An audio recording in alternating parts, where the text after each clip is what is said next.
Next speaker is Mr. Samvel Farmanyan from Armenia, EPP Group. Thank you. Mr. President, distinguished colleagues, almost 2 months have passed since the last part session of the Assembly, and we discuss here today what has been done in this period of time. Evidently, our values have been brutally and cynically attacked, first in the very heart of Europe, bloody terror attacks in Brussels, and then on the southeastern shore of our continent in Nagorno-Karabakh, where Azerbaijan unleashed a large-scale military aggression against the people of Nagorno-Karabakh, violating international humanitarian law and committing war crimes. The progress report refers also to one of the controversial discussions we had here 2 months ago in January.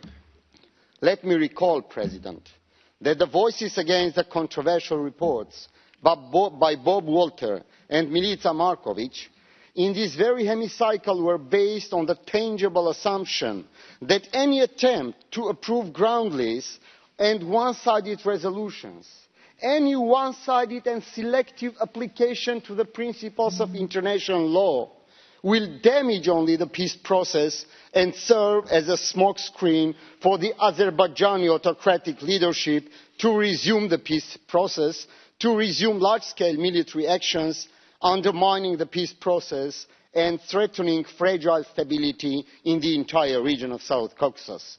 While raising concerns, colleagues, we had in mind such development of the events that unfortunately happened afterwards, and unfortunately our concerns became a kind of bad prediction, but that cost hundreds of innocent lives from all sides of the conflict.